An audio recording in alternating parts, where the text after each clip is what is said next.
Network. I'm your host, Brett Rutherford, joined as always by my good friend and co host, Darby Robinson.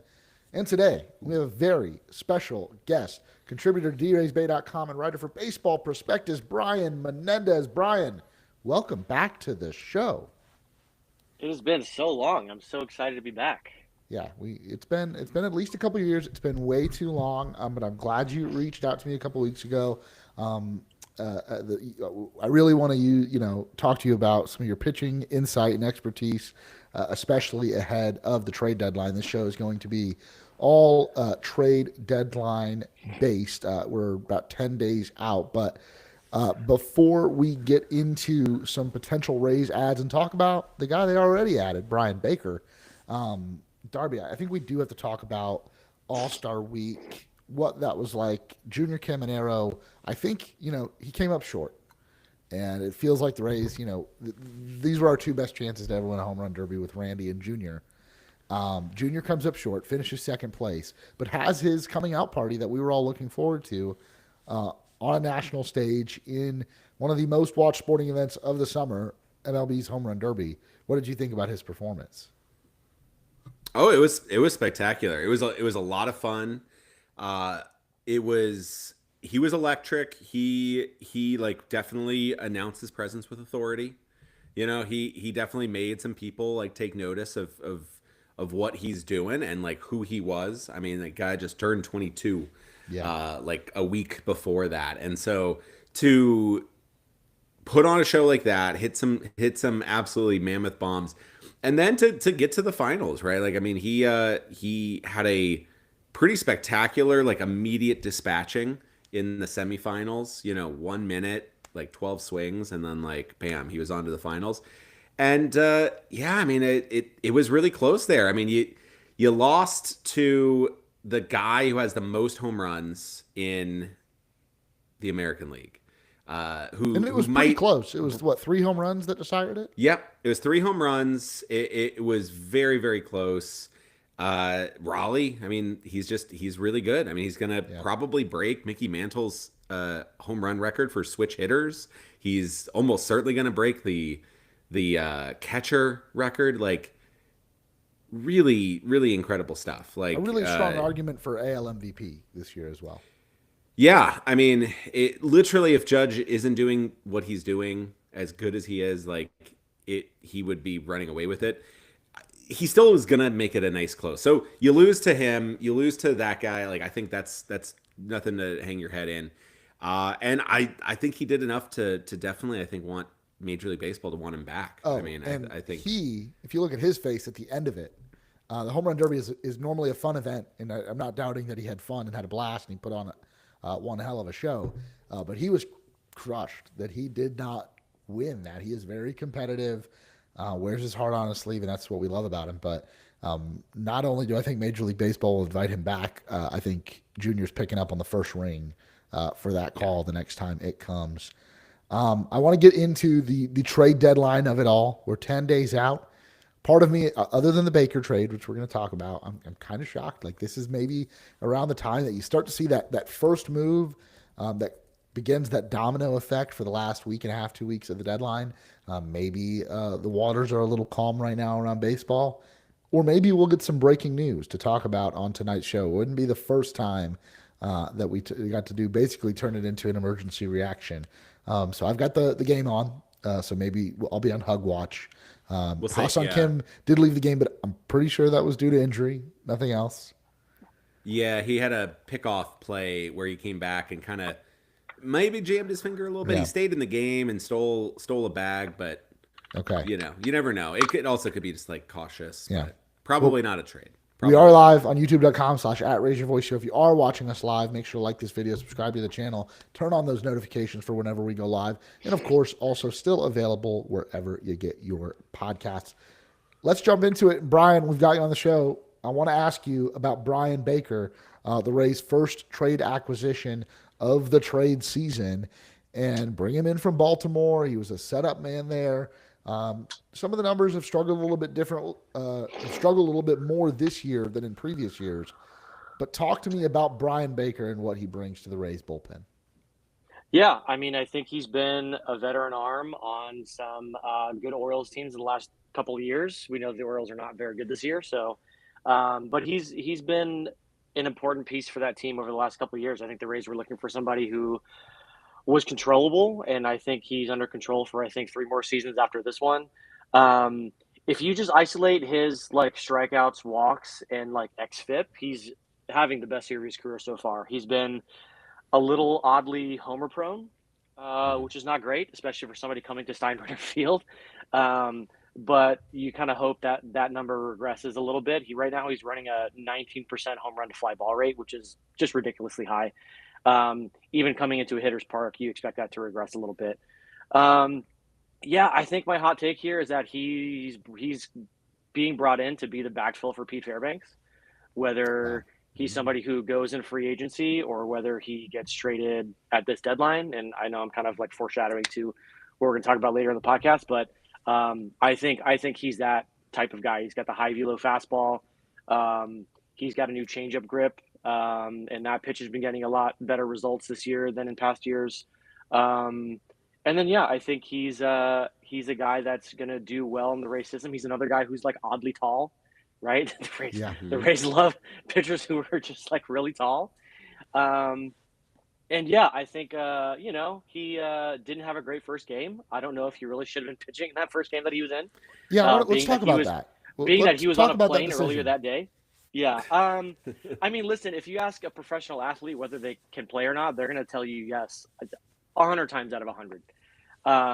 So But he was quoted in the Tampa Bay Times after that game, and he spoke to the media, and that was huge. It was a whirlwind day, but he said that it was one of the most emotional days of his life.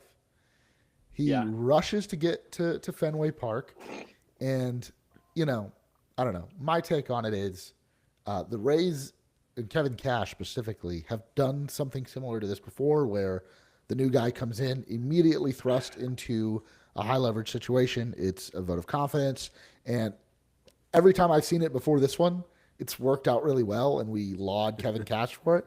So it's hard for me to like take the flip side of that argument. The one time that someone comes in and struggles, but it was easy to question that decision. Darby, what was your take on that? I I was both surprised that he went in and not surprised because like you said, Baltimore was in. I want to say they were facing the Mets, and Yeah. so he was prepped for a doubleheader, so he was going to pitch that day no matter what, right? Like so Baker was Okay. in his mindset of pitching. It's not that long to get from Yeah. Queens or Flushing, New York to up to Boston, but it is a big emotional. He did talk about how like Baltimore, he was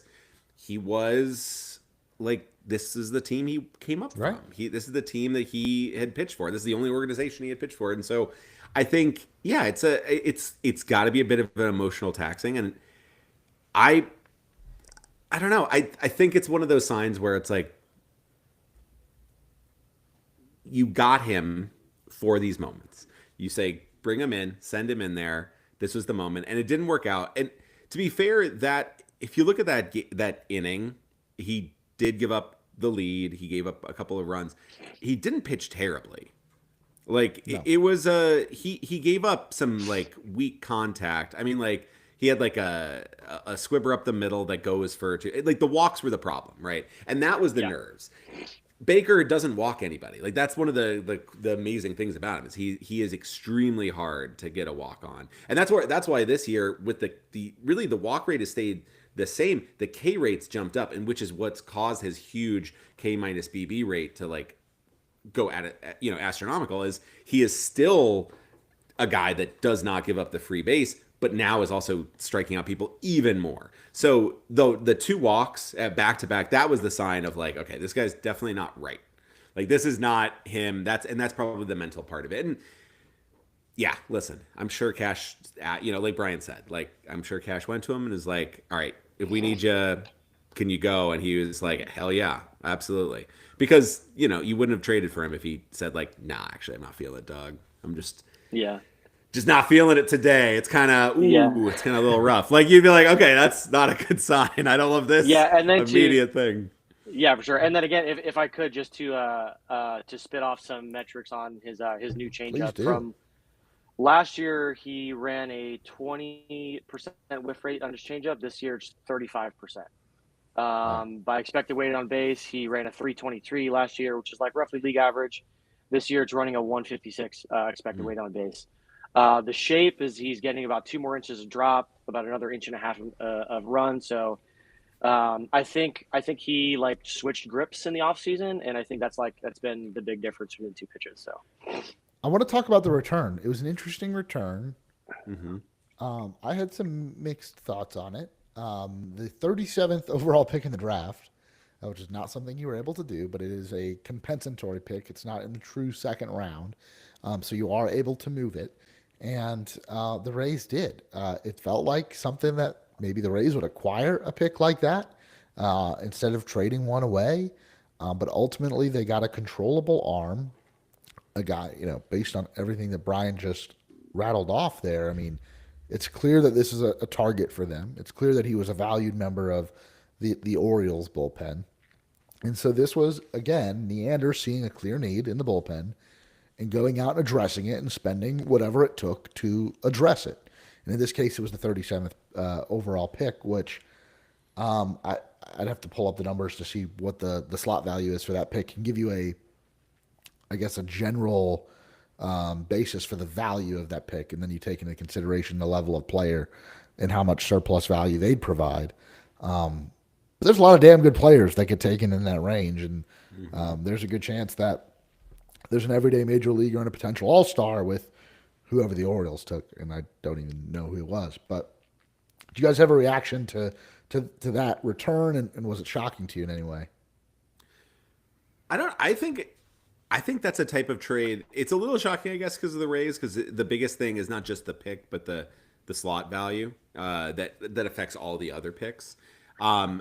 That's a little surprising, I guess. But for me, the biggest thing is that I kind of love the trade because of the fact that like you are moving an asset that definitely does affect your draft, but this is not a rental piece. This is a piece that can be your back end guy right away, help you right now this year when you're still playing competitive games, but then also help you next year, whether that is setting up Pete Fairbanks or being the closer or setting up somebody else.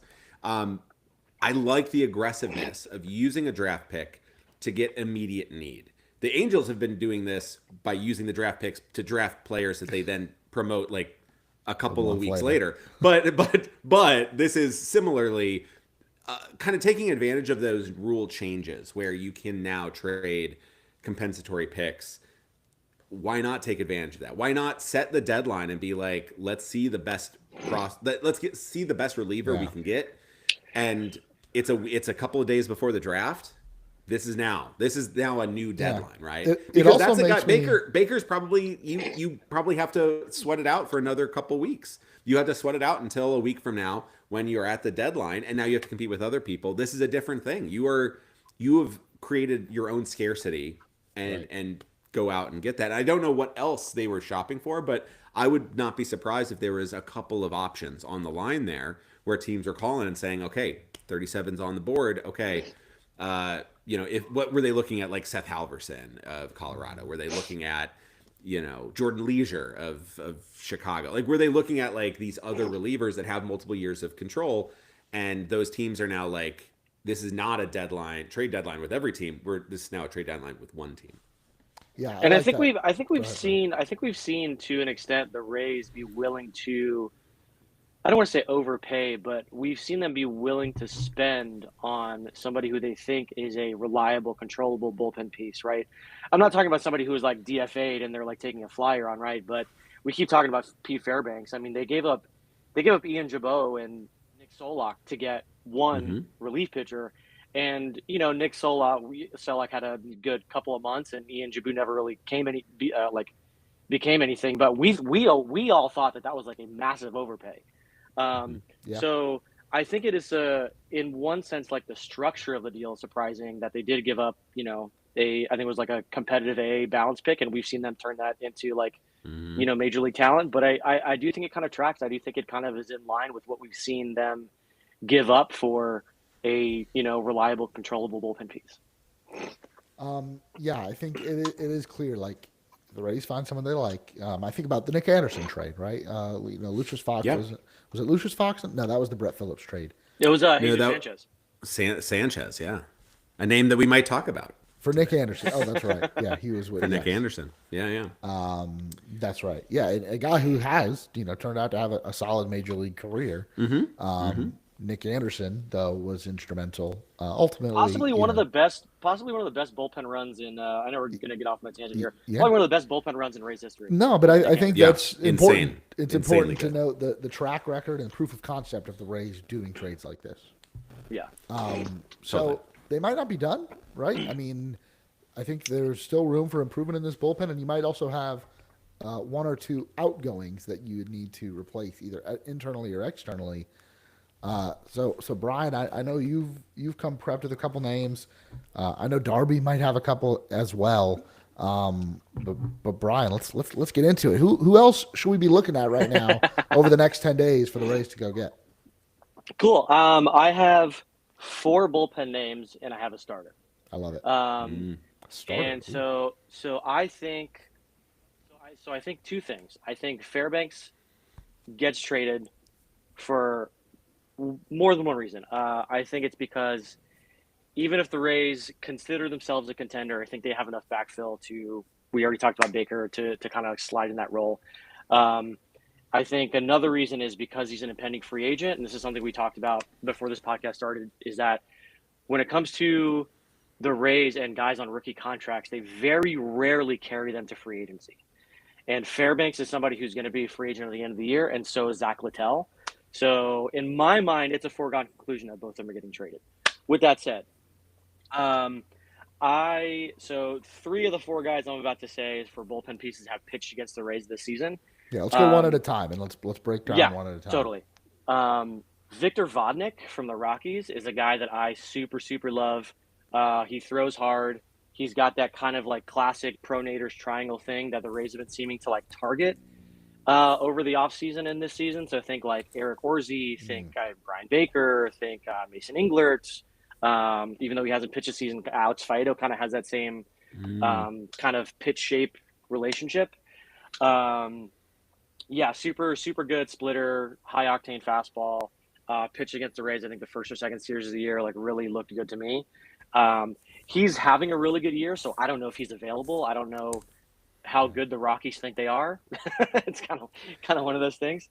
The second guy that I have, or do you guys have any questions on that? Or? No, I like it. Vodnik, I think there's a couple teams that you can go in and kind of raid them for parts right now that have interesting players and especially interesting relievers.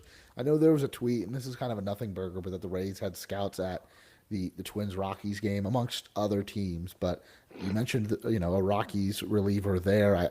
I think the Twins, Darby and I have thrown around some ideas about potential Twins players, especially guys in that bullpen. So Vodnik makes a lot of sense and fits that bill. The Rockies have several guys that are like really good. I like Vodnik. I like Herget, Halverson. Like they have some really interesting pieces. The Rockies, though, that is always the tricky thing. Is like, what are they doing? What is their like? What is their like? Are they like, no, we can't trade this guy. He's a good reliever, and you're like, well, but you don't need that. You're not good, and you're like, no, but we're gonna be good. Like next year, we still have Ryan McMahon. We've never traded him. He's on year 14. Yeah, so I feel like the Rockies are one of those teams that a lot of teams, they have so many interesting pieces that I would be very interested in, but they also seem like probably a pain in the ass to trade with.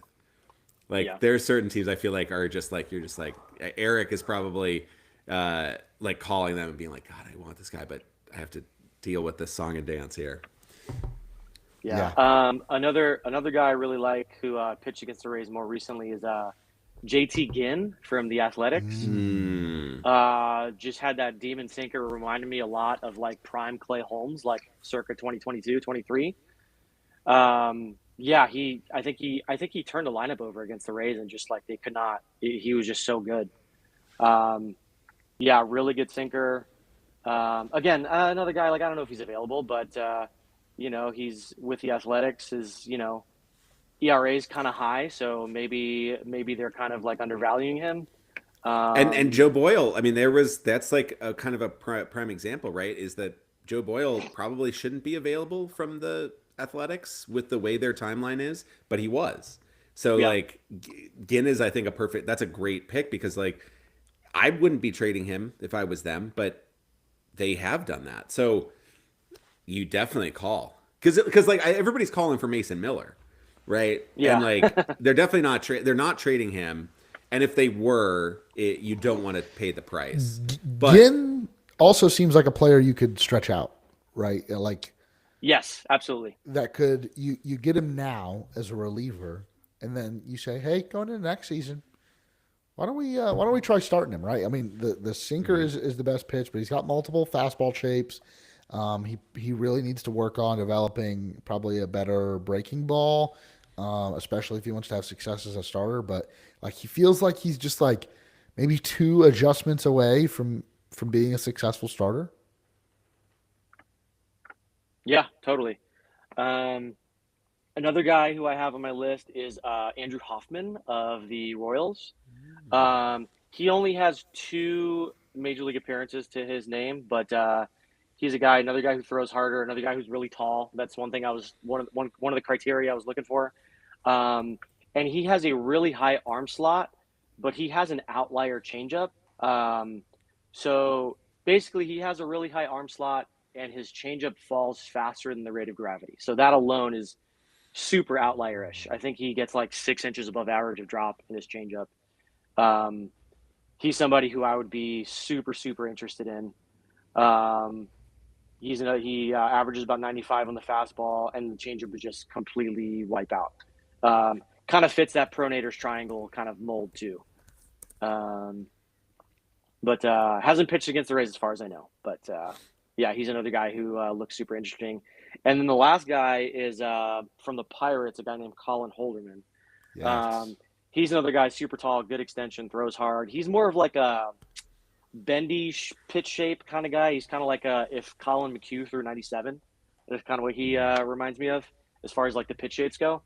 But he's another guy. He just came off the injured list. The Pirates are another team that have a lot of kind of interesting bullpen arms. I know I've mentioned like Carmen Lashinsky a few times in like the Slack channel. They have.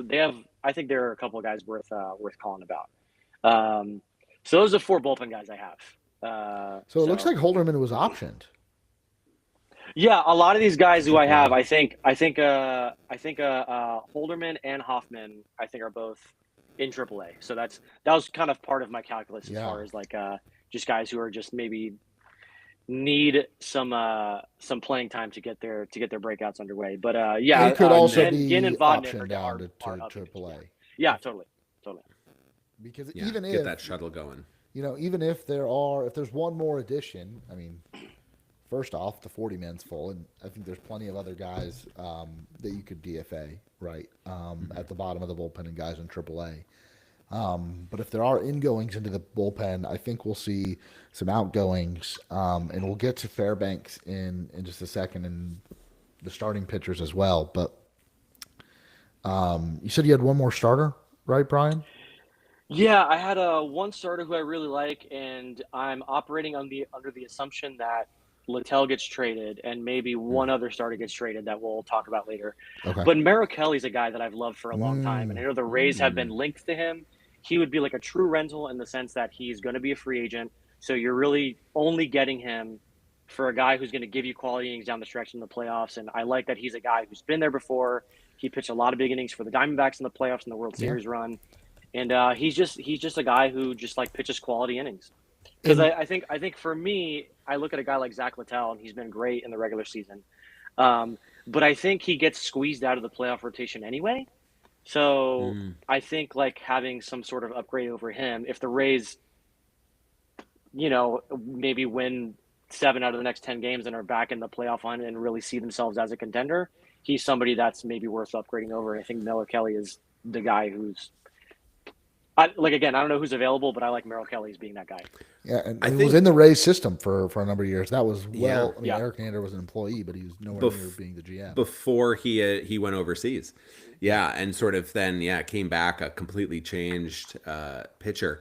I like Merrill Kelly a ton. I love he's going to get moved. I mean, I think the Diamondbacks have sort of said that like they're not interested in trading and like they maybe want to buy instead, but like I think they're going to eventually come around to the realization that like the guys like Gallen and Kelly and Gino Suarez, like they're too valuable to trade. You have to kind of move these guys.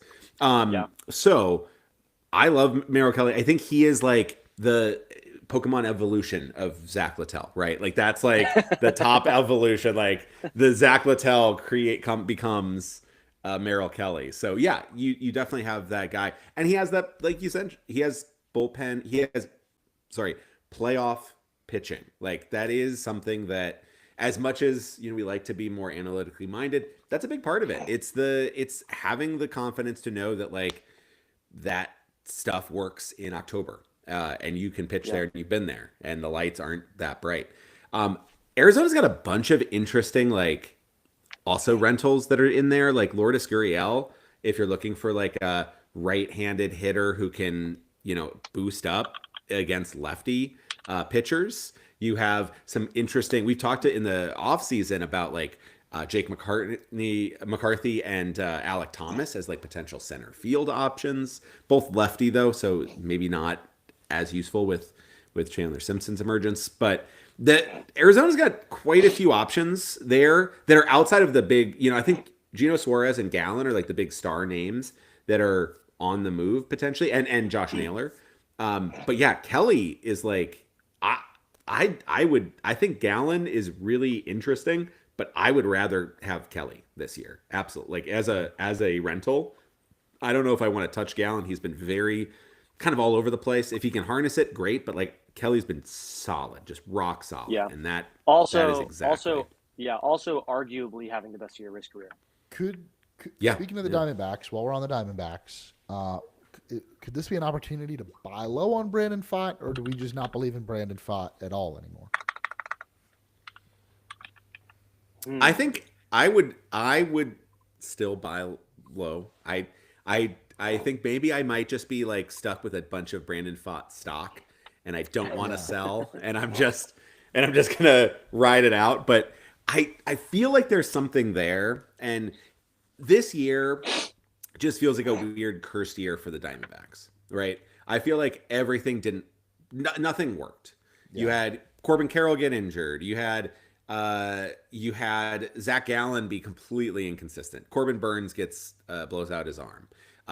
Brandon Pfaadt has the worst year of his career. But then you also have weird things like Gino Suarez has like a breakout, and you nailed the Josh Naylor trade, and Merrill Kelly's having a career year. So it's like just a weird. It just feels like whatever moves they did, it just nothing. It didn't all work out. So I feel like with Pfaadt, like this feels like the 2024 Rays. Like the Diamondbacks are in a position where, could we stick around and try to fight for the postseason? Sure, but we could also take some of these great pieces we have, reload our farm system, and try again next year. And that might be the situation that they're in. I would, if I was them. I would, if I was Hazen, I think being the team, being the superstore that everybody wants to come and shop at, I think that would be, this is the opportunity to not, you're not rebuilding. You're not like tearing everything down. You still have Corbin Carroll, who's like an MVP candidate like every single year. You have that to build around. You just need to, you have pieces that are going away. Right, so like, and you have interesting pieces in your already that are kind of big league ready that you can fill those gaps with. You could even acquire a controllable piece that's going to contribute in the big leagues. I don't want to turn this into a Diamondbacks podcast, but it is an interesting team that I think should be ready to do business, and I'm sure that the Rays will have their fair share of conversations with them. I want to move on. Darby, unless you had any other names that you're targeting around baseball. In terms of relievers, I think the big thing, like, there's pretty much anybody in the Minnesota Twins bullpen, right? You go Griffin from Jacks, right? Makes a lot of sense.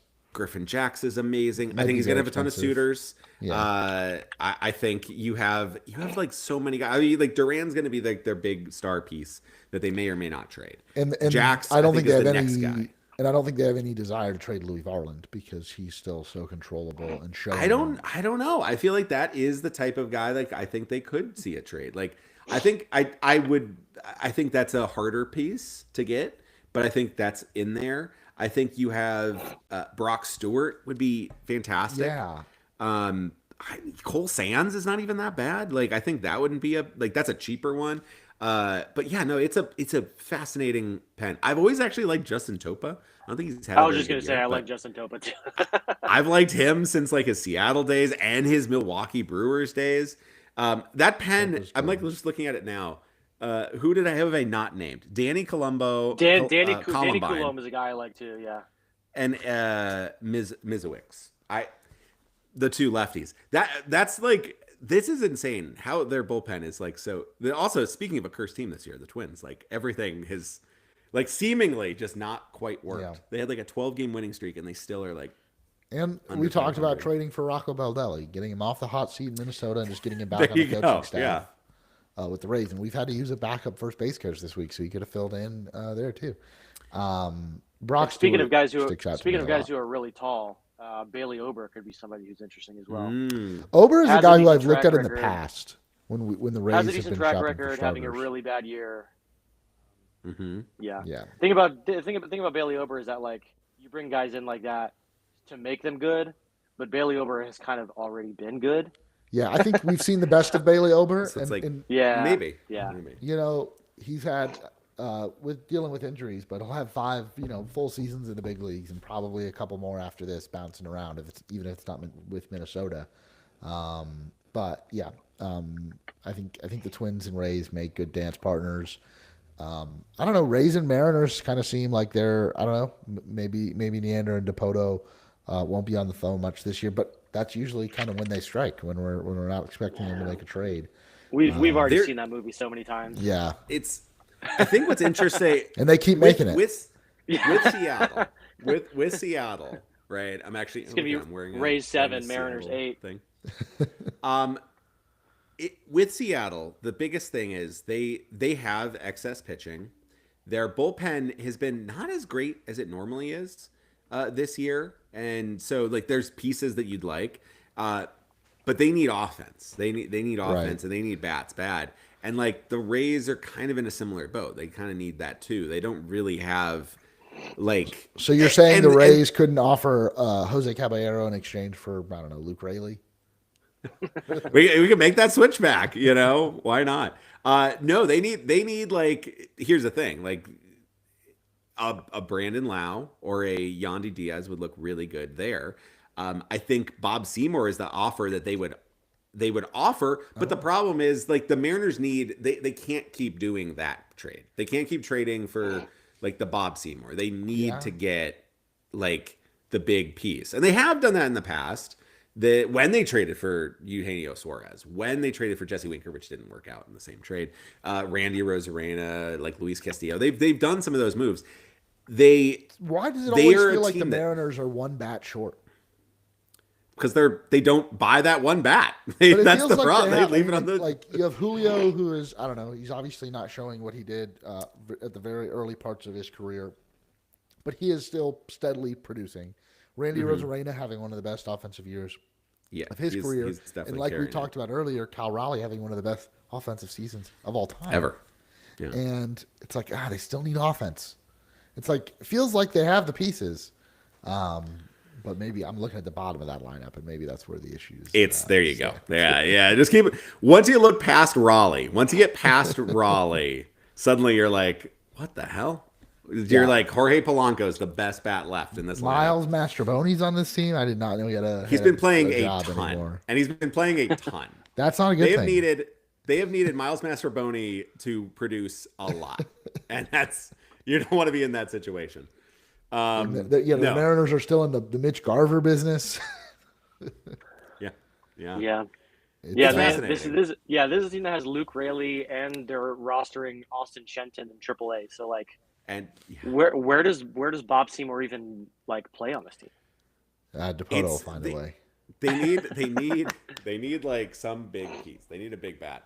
Yeah. So we on our rundown, we have one of the things that you mentioned, and this is the kind of the big thing, right? Is we have talked about a Zach Littell trade for I don't know. I feel like every episode we have the Zach Littell trade or the we've had like a movement. We have the emergency podcast pre-recorded. Yes. Wait, we've done it for every team. We have 29 teams. We've just got it in the can. It's been in the can since January. We have been waiting, ready to go. No, but like the smoke now out there with Jeff Passan, with Jim Bowden, has not been about Zach Littell. It's been a different Rays starter. So what do you guys think about all of the smoke about Taj Bradley as the name that the big names, the big guys on the trade market are talking about? Like that's the name they're hearing is Taj Bradley. I wonder who's controlling the narrative there. I'll start by saying I do think that there's a chance that Taj Bradley is moved. That wouldn't be the craziest thing in the world, even for the Rays. But he's a young, controllable pitcher who looks like a change of scenery candidate. If you've watched all the way dating back to around this time last year, so about the last calendar year for Bradley, has not looked like the pitcher we saw at the first half of last year, who looked like a budding ace that was going to be a Cy Young candidate and a perennial all-star. That's not what we've seen since. But the flashes of really great stuff. I mean, the stuff's always been great, but the flashes of being able to put the stuff together with the command in his most recent start is a great example. I think makes him an enticing arm for a number of different teams that need rotation help now and teams that are trying to still build their rotation. And that's where I think Bradley becomes such an interesting trade piece. How much of that is the Rays really shopping them? I mean, the Rays might be, they'll take calls, and then word gets around. The Rays are taking calls on Bradley. Let's put, an offer together. Let's start that discussion. Littell seems more likely.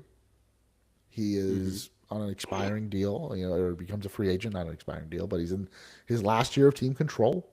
Brian mentioned it a little bit earlier. There's a track record for those guys.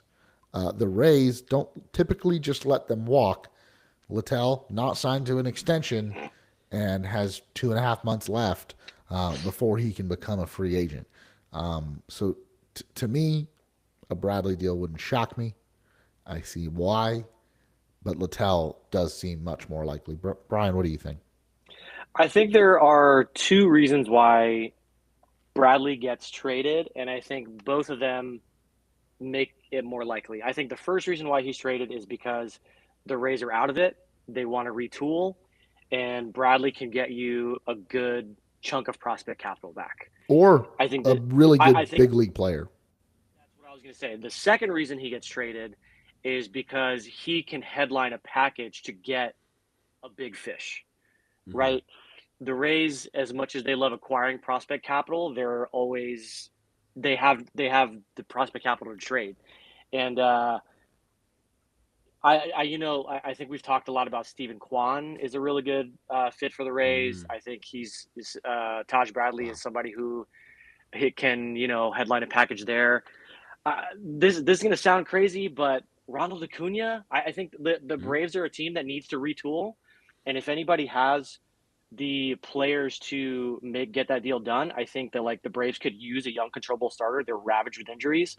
I think that they've needed a shortstop since Dansby Swanson left. The Rays have Carson Williams.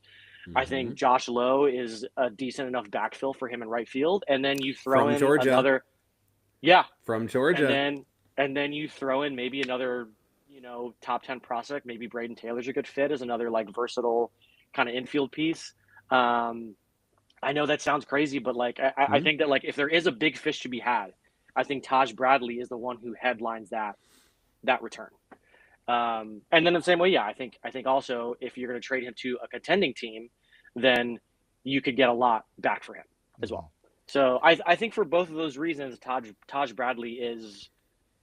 I think Taj Bradley's a really good fit, and I think that like we talked about this before in the podcast that like you would hate to see him go to another team and like realize his upside, but like the Rays are known for bringing in pitchers and kind of getting them to overachieve.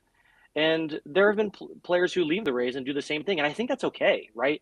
Yeah. We shouldn't like not trade somebody in the fear that they're going to be better when they go on, because for every one of those guys, the Rays bring in 10 guys who, are useful major leaguers who weren't otherwise. So Yeah, I like the Totally. idea of Acuna being a big fish. I've thrown around. I put an article on the site about Byron Buxton. It sounds unlikely. He talked about that at the All-Star game that he's committed to the Twins and he does have full no trade clause. So the Rays probably seem like an unlikely fit for a guy like Buxton, but I think there are a number of other players that are in the big leagues.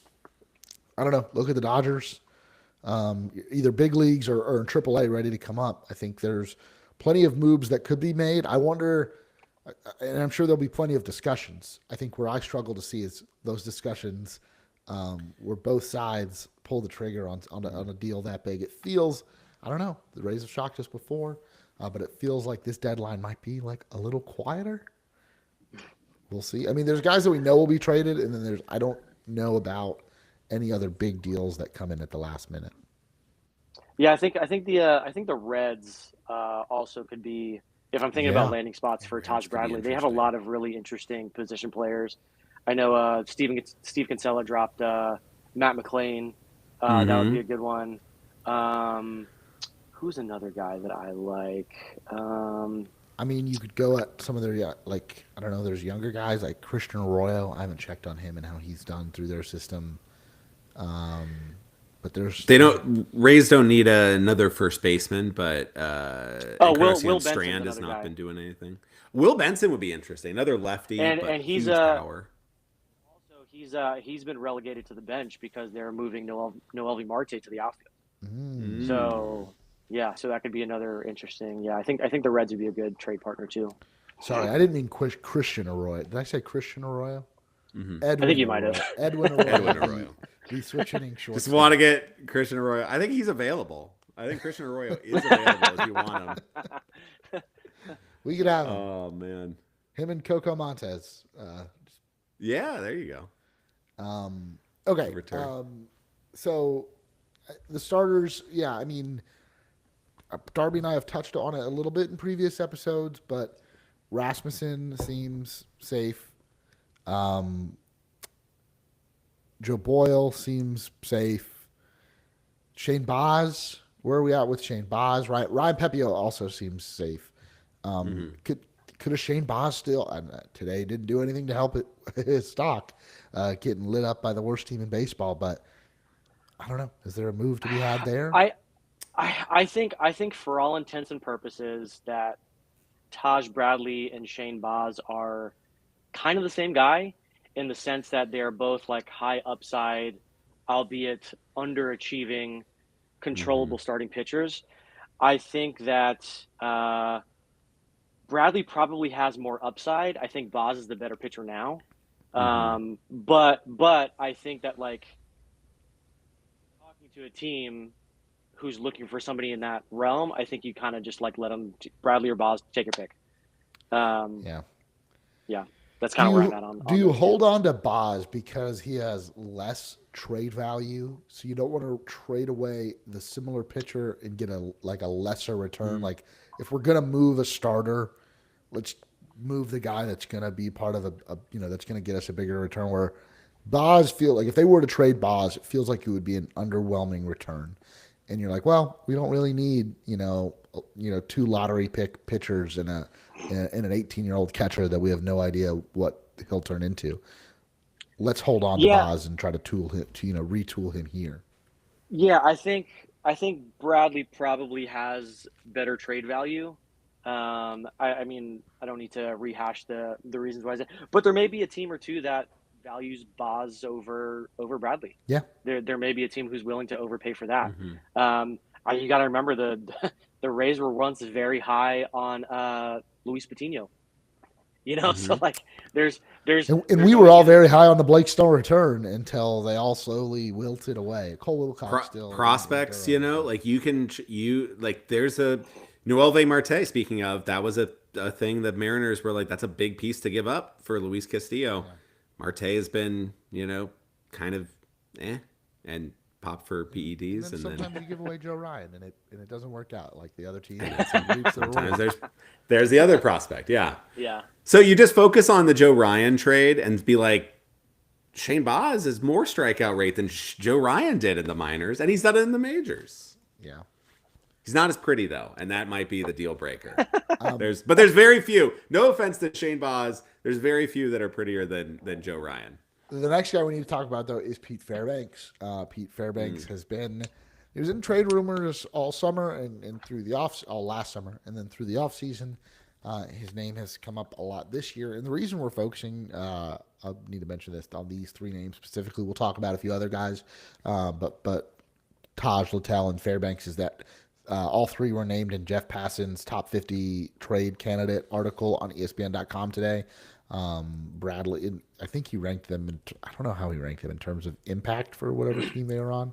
It wasn't ranked on like future value like Fangraphs says theirs. But anyways, those three were in there. Pete Fairbanks though, this one feels inevitable. I thought it was happening last summer when the Rays were really kind of just barely treading water, not really in a postseason race. This year, I still think they're in the postseason race. They're very frustrating to watch right now and need to turn things around soon. But it feels like this one's happening no matter what. I don't agree. Okay. I don't agree. And this, so I want to take the contrarian side, so that way we can be right on this podcast, no matter what. We're covering all bases, and that way we were nailed it. I think normally the Rays would try to maximize every value, and relievers wise, I think we saw it last year. Jason Adam, you can get another one. You can find another one. It's pretty much, you take that trade, you get some interesting pieces, pretty nice little return there. See how it all works out. But you do that trade because you can always find new relievers, right? That you churn them through. I think with Pete Fairbanks, he is worse than he was last year. I think he is probably, we are not going to see the best versions of Pete Fairbanks ever again. We are probably going to see different versions from here on out, but probably not as elite. However, he has a $7 million club option for next year. And that is still extremely cheap for a pitcher of his caliber. Even a reliever, even paying for that. I think he is somebody that at the deadline, depending upon the offers that are out there, I think you listen, but I think he's somebody that you keep because you do have I think a pretty good shot this year to make the postseason. You just need to add like a piece or two, and I think you have a really, really good shot. Right now is such a weird time, right? Because I think for a lot of fans, this feels like, why should we buy anything? You should sell everything that's not nailed down. They're sinking fast. Everybody else is running. This is the opposite of like where the Rays were just like a couple of weeks ago, where everything was going well and everybody else around them was like fading. The second half, the Rays face one of the weakest schedules of all of the wild card contenders. And then you have teams ahead of them, like the Red Sox or like the Blue Jays, that are facing really tough teams. And they're going to have to keep doing that for 2 straight months. So they're in that zone where they absolutely can contend.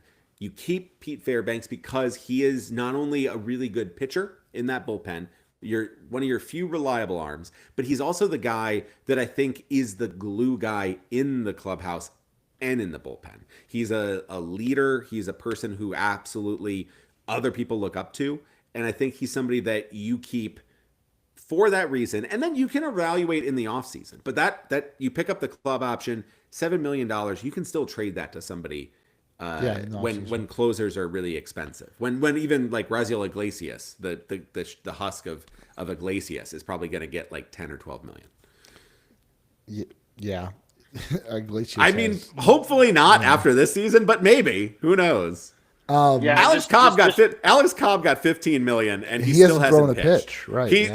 He wanted to retire, and he might just be retired. He might just be the arm's still sore, guys. I'm like 2 weeks away from another problem. He's like that too. Also, that too. It's also. Well, he's in his mid-30s. The hip's not going to get better, right? I don't think so. That's just broken forever now. Yeah, and just for context too on how cheap that $70 million is, I think David Robertson's getting paid $6 million just to pitch for the last 2.5 months of the season. So that was crazy. I mean, it's not that crazy to me. And Robertson brings just a wealth of experience as well to any young bullpen. I think Fairbanks' value extends for the Rays further than what it does from the mound. Correct me if I'm wrong. He's the MLBPA representative for the Rays. Yes. He took that mantle from Tyler Glasnow. He's very outspoken in the media, seems like a leader of not only the bullpen, but one of the main leaders in that clubhouse alongside Brandon Lau and Yandy Diaz, two other guys who might be on the block. And I think if you gave Eric Neander truth serum, he would say that bad or mediocre teams don't need good closers. Only good teams do that are going to be pitching in the biggest games of the season and in the postseason. So unless the Rays, really start to turn it around in the next week, I still think Fairbanks is gone. I think there's plenty of teams out there that could use Fairbanks. I think it's going to become a seller's market for relievers. The question is can you get Fairbanks in there over, like, okay, what's Duran going to go for?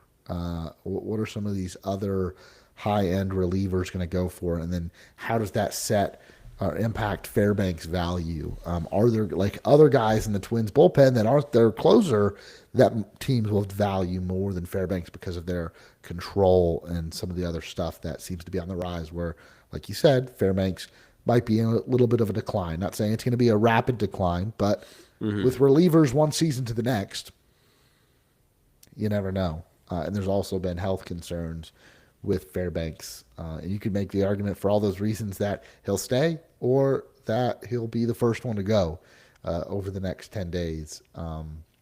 Again, I feel like we can zig as much as we want on this show, and the Rays are going to zag when it comes to the trade deadline and do something that completely shocks us. And so I kind of want to get into a little bit of predictions, or this can kind of be a grab bag of other thoughts you might have. We talked a lot about pitching for the first about 45 minutes of this, but what are the vibes right now, with the team? They took 2 out of 3 against Baltimore. Starting out this Chicago series with what's looked like it's going to be a lopsided loss is not the way you wanted to get it started. You never feel like you have to sweep a series, but when you look at what the Rays will have ahead of them, you wanted to get some of the wins this week against Chicago, and so far it doesn't look like they're going to do so in Game 1. So what are the vibes right now with what direction this team could head in? And Darby, I wanted something more than just, they're going to buy and sell, look for wins this year. That might be what they do, but what are your personal vibes? I actually think they make a splash, like a splash for Ronald this Acuna next year. Darby thinks they're getting Acuna. O'Neal Cruz. Yeah. O'Neal Cruz. Change the scenery. See if you can do another Pirates. Like, listen, everybody has lazily comped Taj Bradley to Chris Archer, so let us get another Chris Archer trade then. Why not? But listen, Acuna, that would be a monster package. That I'm glad it's out there in the ether, even though it probably won't happen, but it's still kind of fun to think about. But no, I think I could see the Rays, because they do like to buy and sell. I could see this being the time to make a bit of a splash trade. Make a, let's say, winter meeting style trade right at this deadline. Make that move where you get 2 months to say, let's see how that works. Maybe that's the spark you need. I think they need a big impact. I think this team desperately needs some sort of kind of trade to shake it up a little bit. I think they're a good team that has hit that skid. They kind of need a little bit of like blood. So something like that, like a trade that helps you this year, but is not a rental. I don't see them doing rentals. I don't see them. And I think if you are in the wild card hunt, you shouldn't rent. That is, I think, that's terrible use of your resources. I think if you are the teams that at the very top, you are secured in your division, you're looking for the number 1 or number 2 seed, that's when you can shop rentals. If you are not that, never rent. It's a terrible, unless it's like a cheap rental, like a middle reliever that's like, whatever. Like Zach Littell is like a fine rental, but like if you were going after like, spending the capital for Suarez, that's going to be kind of hunted after, you need to be secured. I know that the rates of this is usually saying like the jump is bigger for those teams that are fringe and there's more options, more teams that can think they're involved, but it still is, the value is so much higher if you are a team that is definitely going to play October baseball. That's when you buy. When you are on the fringe, is not when you buy, even though each win that you add is much greater impact on their postseason chances than those teams at the top. It still is one of those things where I wouldn't rent if I was the Rays, but I would look for those, let's say, short-term leases. If you have a guy that's like, this is a player we targeted, we like, that is available, that will be here for the next couple of years, like a Brian Baker, I think that's where the Rays might get aggressive. And that's, I don't think that they go out of this deadline with just simple like 40-man clear up. I think there is some splash adjacent move, and that's where I think Taj Bradley comes in. Okay, that's where I think that might be in there. Out of the quote unquote core pieces, you think, is there a position player you think could be involved in a big move where it could be seen as buying or selling, but maybe you take a player like Josh Lowe? Josh Lowe. Yeah, I think Josh Lowe could absolutely be traded. I think he is somebody that the Rays, they're right on the line of like, is this guy your starter or is he not? And I think right now you look at the team and you're like, Josh Lowe is a really good player. And we saw when he got his heater, he was really good. But right now he is a sub 100 WRC plus. Last year he was sub 100 WRC plus. Is he a rich man's Cam Meisner? And do you want that going forward? Or would you be happier with Christopher Morel and, a year and a half of Taylor Ward in right field instead? I think Josh Lowe is a starter, a guy who starts a majority of the time, who absolutely could be traded. I like that. Brian, let's hear your thoughts on. Yeah, I like the idea of a Josh Lowe trade too. The thing about Josh Lowe is that his service level, I have his Fangraphs page pulled up. His service level metrics are more in line with last year, but under the hood, he's a little bit more in line with 2023, and that's kind of where it's tough for me, right? I think that this team is good, and I think we saw what happens when it's all clicking. But I think this team has too many needs right now for me to really say that this is like a division contender or a team that's going to go deep into the playoffs. I think they could upgrade at both corner outfield spots. I think they could upgrade at the back end of the rotation, and we know that they need bullpen help. And to me, that's just too many needs for them to not make a splash. Yeah. Josh Lowe, I could see it. It could feel like the time is almost up here. I do think Brandon Lau could be such a clear upgrade at second base, such an easy plug-and-play player for a lot of teams. And if this skid continues for the next week or so, the phone starts heating up for Brandon Lau, and I would hate to see it, but and Yandy Diaz probably too. And Yandy Diaz, who just hit another home run to make it 8-3. Yandy Diaz, I was wrong about him about 2 months into the season, where I said, he's got a lot of some tools, but he's going through some clear aging decline. And I kind of thought he was going to be about a league average hitter from here on out. and he has been anything but. Probably since the exact moment I said those words, he has performed like an all-star. He has been the best hitter on this team for a while, and you see, they're going through another stretch without Brandon Lau, whose health will obviously be into question around this time now with plantar fasciitis, which hurt Evan Longoria quite a bit. It sounds like this is more of an issue that has flared up before for Brandon Lau, and this is just something that's maybe re-aggravated. But he was in a boot, and Mark Topkin reported on this and wasn't sure if the boot was a good thing or a bad thing. I don't know. It doesn't seem like it could be a good thing. But maybe it's just to kind of stabilize it and make sure he's good to go without an IL stint. But now we're looking at Ha-Seong Kim, right? It's like one step forward, two steps backward is kind of how it's been going with some of these Rays position players health-wise. And that is going to also dictate what they do at the bullpen. I think Christopher Morel will not be on this team come August 1. However that happens, it could be a part of the deal. I could see it being a really small deal that happens, right before the deadline. A team that, just needs another warm body that can play, probably play more than he has been for the Rays, although he did get a start today against a right-handed pitcher. That was a bit of a shock to see him in the lineup today. Like I said earlier, Littell more likely than Taj to be traded in my view. So I think I'm looking at those three. I think I'm looking at Brandon Lau, the way things are, and Fairbanks. Those four players where then it's going to kind of start to feel like what it felt like last year, where, all right, we ran it out, it didn't quite work, let's retool. But at the same time, you move on from those guys, and you can now give Carson Williams, who's had a much better summer in Durham than he had, spring and early summer. He's really turned things on. Okay, maybe we give him a run at the big leagues this year, because next year it's not guaranteed that Ha-Seong Kim is back, and you might be ready to move on from Taylor Walls as the starting shortstop at that point. Although Taylor Walls has been playing like one of the best players in this team as of late. And that's kind of where I'm at. I feel like a splash could happen. I'm not holding my breath for it. Instead, I do think maybe I'm taking the more pessimistic view tonight, that it's going to be a lot of retooling, some interesting names for sure.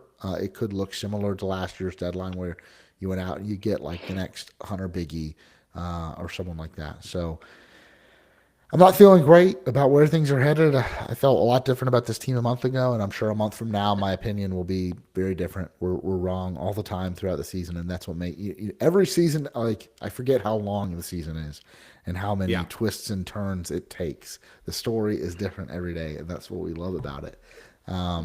Where we're at, like, just so that we can, like, say, because this is July 21st, right? This is where, like, the wild card standings are at, right? Because so the Jays have won, like, I think 40 in a row. Is it 40 now in a row? Like, it feels like it, every game. They also just got above 0 in run differential. They're just to positive. 40 wins in a row and just above positive. They're actually to plus 26 in run differential. Wow, plus 26. They've won, like, legitimately, I think, like 16 out of 20, and they've just now gotten to, like, positive. That's kind of incredible. You have the Red Sox and Rays both at 48 losses. They're one game back, though, with Red Sox with 2 extra wins in hand. Then it's Seattle a half game above that, and then the Yankees at 2.5 above that. Below the Rays, so that's 4 teams all within 4 games of wild card 1, 2, 3, and out of the wild card. Right, so, like, 4 games is like one series, like one big weekend, and that can flip wild card 1 to wild card not in the wild card. So that's where that's, like, close enough that, like, at the worst, with all those other teams at, like, their best, this is where it's like, I don't think it can go a full, like, it's not last year's, like, fire sale. Below that, you have the Rangers at 500 at 50-50. They're about 3 games back of wild card 3. Then you have Cleveland, who are under 500. They are 3.5 back. The Angels, who are also 3.5 back, also under 500. Then it's the Twins at 4.5 back. The Royals at 5 back. And then Baltimore Athletics and Chicago all like well out of it. So if I'm looking at that, I'm looking at like we don't think the Guardians are buying. We don't think the Angels are buying. We don't think the Twins are buying, and they're 3.5 back. The Rays are the only other team besides maybe the Rangers who are at 3 back, and they're still kind of have a long way to go, but they just mostly are in a spot where they just have underperformed all season on offense, and it doesn't make any sense. But it's been a long enough time where maybe it's just what their offense is right now that like I can't fully say like this is full punt. And the last week here, it's very possible Boston, Seattle, and New York win out this whole week, and the Rays go like 500 or something. They'll slide games, but that still doesn't change the fact that they are right there. They have a series against Seattle coming up in August, so after the trade deadline, that could decide one wildcard spot. That could flip a wildcard spot. So I do think that's important context. That like the Rays are playing their worst stretch of baseball all season by far, and they are 1 game out of a postseason spot today. That is still like a sign that this is not a team that like I think you can fully get rid of. Now, to Brian's point, I think this is the big key, and this is where I'm also at, is that there's a lot of pieces that I think that you're like, I don't fully trust the rotation. I don't fully trust the bullpen. And I think especially without Brandon Lau, I don't think the offense has enough of what it takes. Yeah. And I think that's too much to shop for. So that's why I don't think you necessarily buy, but I also don't think you necessarily sell. And we've arrived back at the Rays' beautiful sweet spot where you do a little buy-in and you do a little selling. Balanced, as all things should be. As all things should be. Yeah, I don't know. Is there a shock move anywhere? Like, who is safe on the position player side? Caminero? Aranda is safe? Yeah, I think Aranda's safe. He's too like inexpensive. Like I don't think you wouldn't get fair value back for that. Simpson is safe. I don't know. I don't know if he is. I wouldn't put him on the same level as those two. Yeah. If Stephen Kwan is somebody who's available, I imagine that Chandler Simpson is going to be somebody that the Guardians would want. That is such a Guardians player. My God. That is the absolute frustrating slap singles and just like that's Guardians baseball. Is this the most frustrating existence on earth? And that would be Chandler. That actually makes a lot of sense. There's still, I mean, you got to think about it. There's still players that are coming back from injury. Will they ever come back? I don't know. Your guess is as good as mine. Richie Palacios, I don't know. He was in the dugout yesterday. He did just go to Durham. Okay. He is flying tonight to Durham to rehab. Good to know. Good to know. Cash said it before the game that he took BP and then grabbed his stuff and hit the bus. Yeah, good. Hopefully not the bus. Hopefully the bus to the airport. Yeah, okay. the Uber to the airport. He actually did take a photo. Hopefully at a stoplight. Actually, now that I'm thinking about it. Yeah. Maybe he was in an Uber and he was taking a photo of. Okay. From the front, maybe he might have been on that same Delta flight that I took last night. Getting some echo from someone. Was it Brian? I muted you for just a second. Get a little bit of echo coming from your end. I don't know if it switched your headphones off or whatever you were using. It's still there a little bit.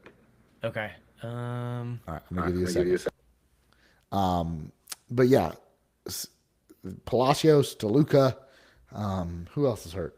There's pitchers like Faedo and Biggie, who Manuel Rodriguez, we now know is probably going to be out for quite some time. Probably, yeah, he won't. Do not know if year. It's TJ, but like it's probably. And it doesn't look like Nate Lavender will pitch this year, and obviously McClanahan as well. So the Rays will have to like make room, and if you don't move away from guys. You could option players. You could technically option Caballero. Should we talk about him? Is there any? That's another person chance? that did come up in trade. Like there was some rumors. Yeah, Caballero would be interesting because he's been such a Swiss Army knife. He's been playable in a number of different positions. The Rays played him in right field last week. They played him at third base. The bat has taken a bit of a nosedive. It looks really bad right now. But again, if you were in it, you'd keep him because he's your pinch runner. He's your sub at any position. You can play him against lefties. He can steal a lot of bases. On a team that's just kind of struggling, I don't know if his value is still there. Any other thoughts on Caballero? Brian, you're back. I think we fixed the echo. Okay, are we good? Yeah. Yeah, Caballero is an interesting guy for me. I don't know. I just the walks. What I liked about him is that he was a pesky at bat, and then he, for whatever reason, just wasn't that last year. And I think he's gotten back to that a little bit this year, but he's actually a worse hitter than he was last year by WRC plus. I think he does give you a lot of like versatility, but I don't know, he's like Sean Rodriguez, but like worse. I don't know, like it's Is tough he to say. worse Like, though? I mean, I think there's an argument At to be Sean's made. peak, at Esrod's peak, I feel like that's like what you kind of are. I think what's frustrating with Caballero is like I think he shows the flash of like yes, that guy, and then it does go away for a frustrating amount of time. Does, and I does think he I think he's perform to his role though, which is like bench player, utility man? Defensively, yeah, but like I do think like Brian's made a good point. Like you kind of need something offense. Like there is like a level where it's like you need the pesky part, and I don't know if you don't he's think he gives that right with the now. stolen He's bases? not. Like the OBP is still over 300, and then don't you think he makes up for the offensive production with the base stealing? The base stealing's good, but he still needs to get on base, and I think the on base percentage is there, but like. I think that's the problem is that I think I want him to walk more for that role. Whereas I feel like I think he's useful, but I don't see how you can have both Taylor Walls and Jose Caballero on this. That's exactly what I was going to say. I don't think the playing time for him is there. I think the Rays are always going to play Walls over him. So if one of those in a world where you have Carson Williams at shortstop or Hassan Kim at shortstop and Brandon Lau at second base, then Taylor Walls goes into that utility role, and then what is Caballero's role on the team at that point?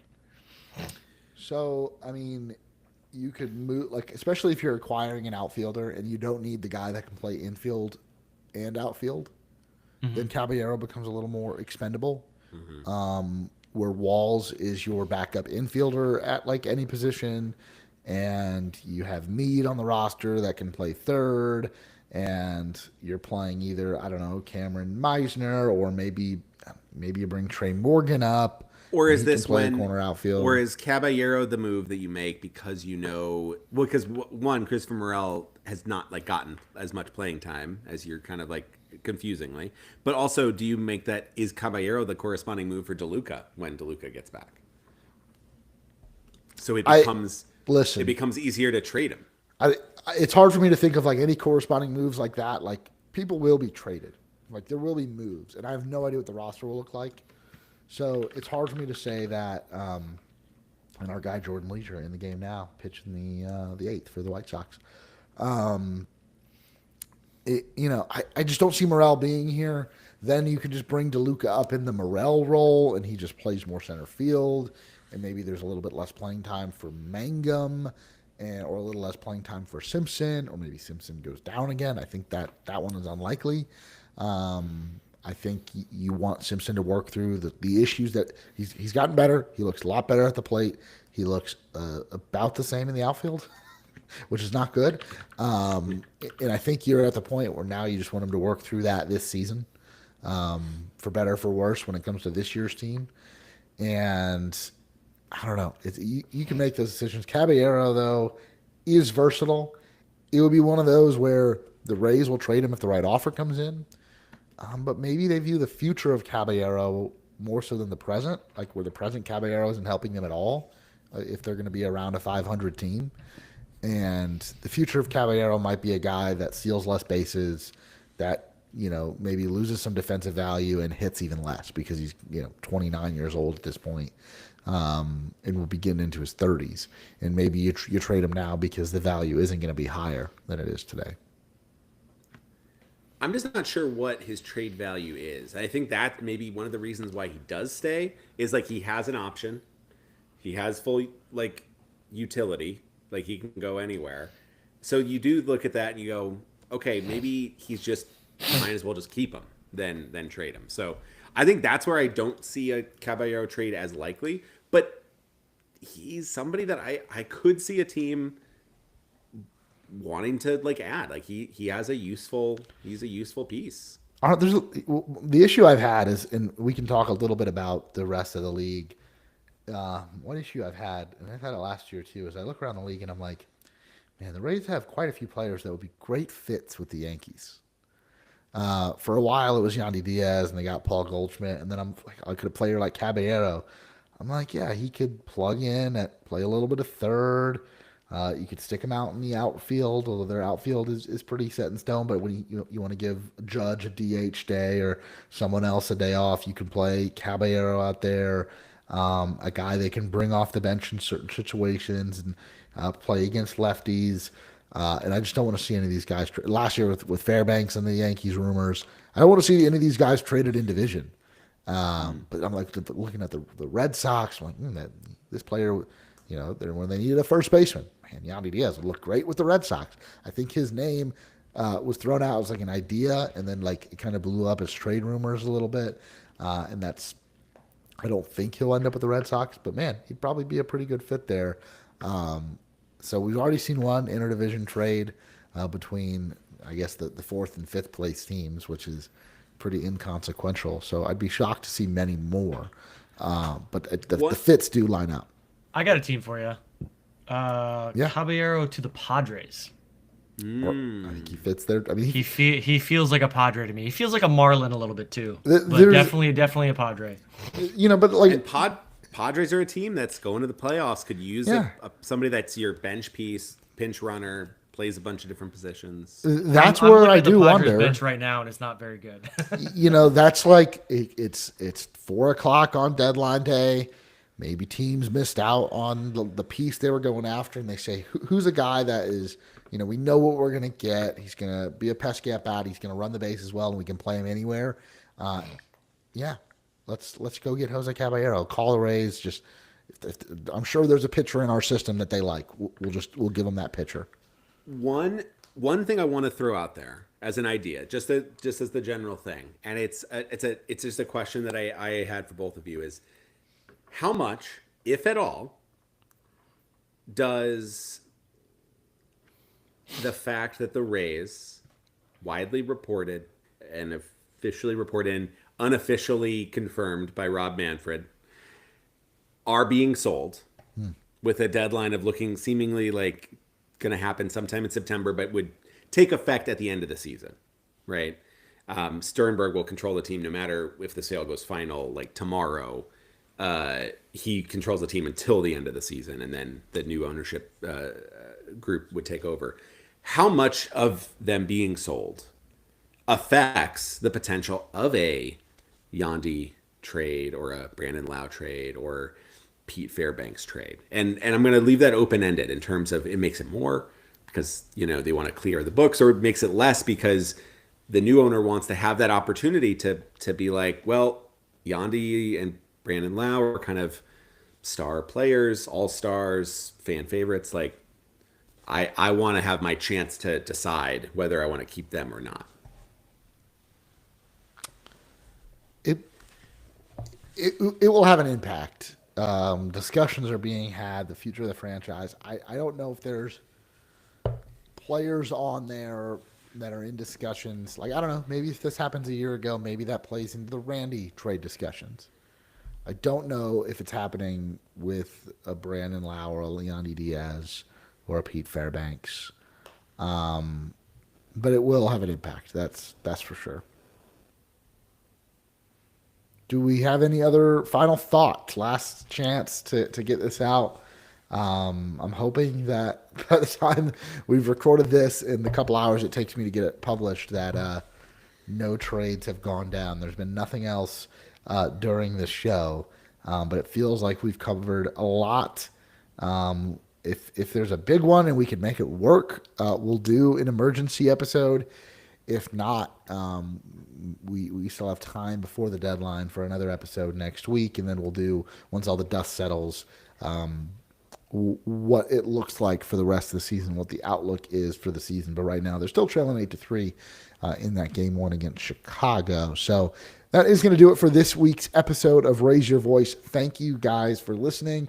Big thank you to Brian Menedez for hopping on and chopping it up with us tonight. We will definitely, it'll definitely be before 2 or 3 years before the next time you're back on the show. Yes, hopefully. We want to get a lot of our other friends, especially from draisebay.com, back on the show when we can. But we have been live on youtube.com/raiseyourvoice. If you're still watching, or if you haven't watched, head on over to our channel, like this video, subscribe to the channel, turn on that notification bell so you can join us in the comment sections, but also still available, of course, wherever you get your podcast. If you can leave a rating and review on Apple Podcasts, that's a great way to spread what we do to more and more Rays fans. Also, if you love what we do and really want to say thank you, patreon.com/raiseyourvoice, where you can become a member for as little as $1 a month. Make sure to head on over to draisebay.com to check out all that great Rays content. And Brian, you want a quick self-plug? Where can the people find you at? Yeah, you can find me Brian Talks Baseball on X or Twitter. I'm a little less active these days. On Blue Sky yet? Are you on Blue Sky? I'm not on Blue Sky yet. People keep telling me to do that, but yeah. We're trying to get it off the ground. Yeah, It's and slowly then but surely. yeah, I'm every once in a while on D-Rays Bay, every once in a while on Baseball Perspectives, excuse me. And for what it's worth, I just refreshed MLB trade rumors and nothing right now. So Okay. we're in the clear. You scared me for a second. Lou Trevino was designated for assignment. That's all that's happened. Sound the alarms. Loser in the open market. But yeah, big thanks again to Brian, and we will talk to you guys next week.